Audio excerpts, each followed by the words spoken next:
જય શ્રી કૃષ્ણ બાળ મિત્રો, નિર્માધવ સ્કૂલમાં તમારું સ્વાગત છે। આજે આપણે ધોરણ 3 વિષય ગણિત એમાં પ્રકરણ નંબર 2 સંખ્યાની ગમ્મત ભણી રહ્યા છીએ। સંખ્યાની ગમ્મતમાં આ બુકમાં બાળ મિત્રો આપણે પ્રશ્ન નંબર 29 સુધી ભણી ગયા છીએ। આજે બાળ મિત્રો આપણે પ્રશ્ન નંબર 30 થી સ્ટાર્ટ કરવાનું છે, તો બધા બાળ મિત્રો આ બુકમાં પ્રશ્ન નંબર 30 કાઢશે। એમાં કીધું છે કે મણકા ઘોડીને આધારે સંખ્યા અંકોમાં લખો। અહીંયા આપણને કેટલીક મણકા ઘોડી આપી છે, તેના આધારે આપણે ગણતરી કરીને સંખ્યા લખવાની છે। ચલો પહેલા એકમના સ્થાનમાં કેટલા છે મણકા તે આપણે ગણીશું। 1 2 3 4 5 6 7 તો અહીંયા લખીશું 7। પછી છે 2 તો અહીંયા લખીશું 2। એકમના સ્થાનમાં 7 છે, દશકના સ્થાનમાં 2 છે અને 100 ના સ્થાનમાં કેટલી છે 1 2 3 4 તો આ આવ્યું 427। ત્યાર પછી બીજા નંબરની મણકા ઘોડી છે, તેમાં એકમના સ્થાનમાં કેટલા મણકા છે બાળ મિત્રો ગણો તો 1 2 3 4 તો અહીંયા લખ્યા 4। પછી દશકના સ્થાનમાં કેટલા મણકા છે ગણો બાળ મિત્રો 1 2 3 4 5 6 7 તો અહીંયા લખીશું 7। ત્યાર પછી 100 ના સ્થાનમાં કેટલા છે તો 1 અને 2 તો અહીંયા લખીશું 2। આને વંચાય 274। ત્યાર પછી ત્રીજી મણકા ઘોડી આપી છે, ચલો તેમાં ગણો તો બાળ મિત્રો એકમના સ્થાનમાં કેટલા મણકા આપેલા છે 1 2 3 4 5 6 7 8 તો એકમના સ્થાનમાં લખવાનું છે 8। આવું આવડે ને બાળ મિત્રો તમને। ત્યાર પછી દશકના સ્થાનમાં છે 1।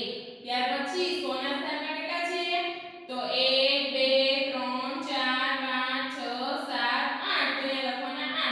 આને કહેવાય 818।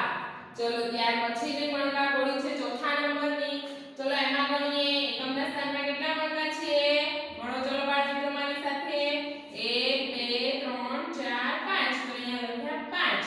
ચલો એકમના સ્થાનમાં 1 2 3 4 5 તો અહીંયા લખ્યા 5। 100 ના સ્થાનમાં 1 2 3 4 5 તો 5। એકમ દશક 100 ત્રણે ત્રણ સ્થાનમાં 5 5 આપેલા છે, એને વંચાય 555। ત્યાર પછીની મણકા ઘોડી છે પાંચમા નંબરની, તેમાં એકમના સ્થાનમાં કેટલા મણકા છે 1 2 3 તો અહીંયા લખીશું 3। ત્યાર પછી દશકના સ્થાનમાં કેટલા છે 1 2 3 4 5 6 7 8 9 તો 9 આવશે દશકના સ્થાનમાં। ચલો હવે ગણો તો બાળ મિત્રો 100 ના સ્થાનમાં કેટલા છે 1 2 3 4 5 6 7 તો અહીંયા લખ્યા 7। આને વંચાય 793। ત્યાર પછીની છેલ્લી મણકા ઘોડી આપેલી છે, તેમાં એકમના સ્થાનમાં કેટલા છે ગણો તો 1 2 3 ચલો એકમના સ્થાનમાં 3 છે, દશકના સ્થાનમાં એક પણ મણકું આપેલું નથી તો ત્યાં આપણે 0 લખીશું। હવે 100 ના સ્થાનમાં ગણો તો 1 2 3 4 5 6 તો અહીંયા લખીશું 6।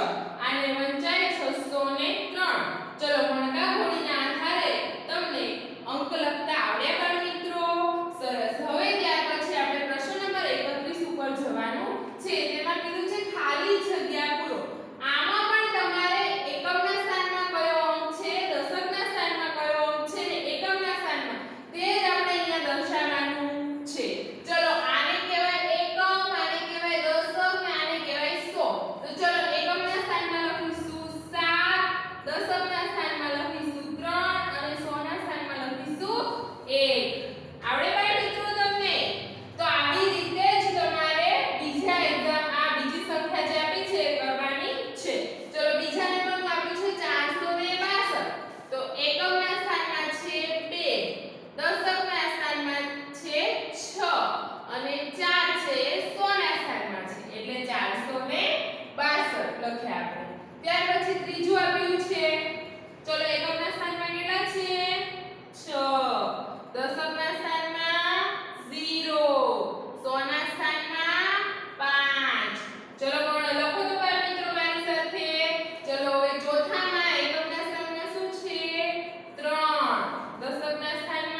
સ્થાનમાં 0 અને 100 ના સ્થાનમાં 7 278.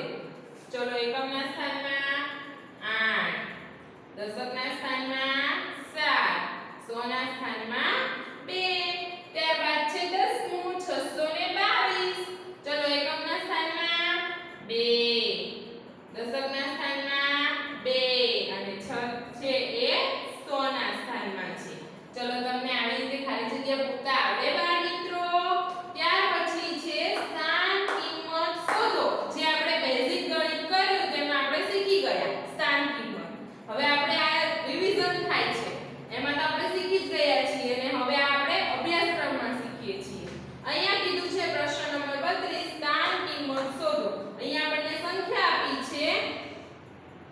અહીંયા આપણને 1 ની સ્થાન કિંમત કીધી છે કે જ્યાં જ્યાં 1 આવે છે એની સ્થાન કિંમત આપણે લખવાની છે. અહીંયા 8 ની સ્થાન કિંમત કીધી છે એટલે સંખ્યામાં જ્યાં 8 આવે છે એની સ્થાન કિંમત લખવાની છે.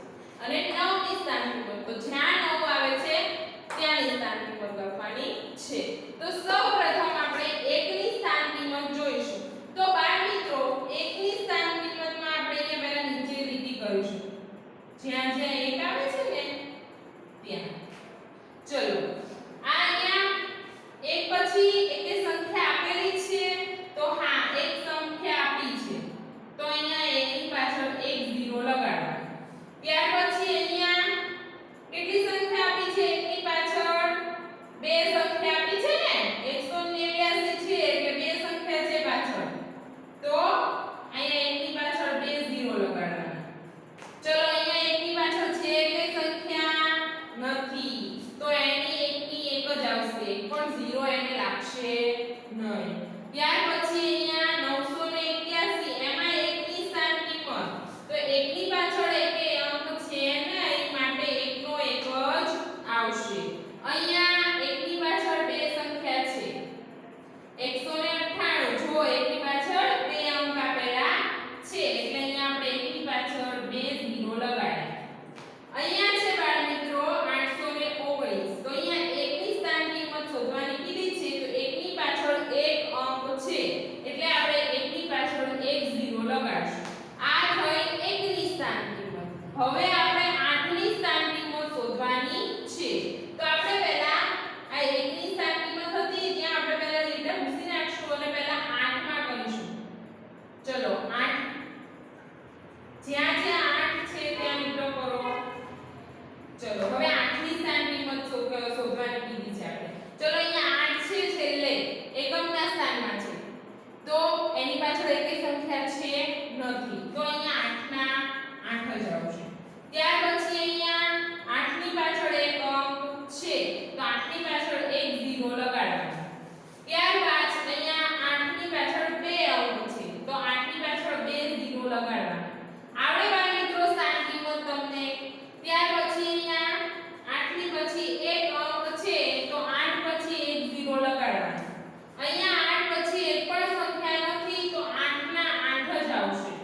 અહીંયા 8 ની પાછળ બે સંખ્યા છે બે અંક આપેલા છે તો બે 0 લાગશે. આ થઈ આપણી 8 ની સ્થાન કિંમત. હવે 9 ની સ્થાન કિંમત આપણને કીધી છે તો હવે આપણે 9 ની નીચે લીટા કરીશું. ચલો હવે 9 ની સ્થાન કિંમત આપણે શોધવાની છે.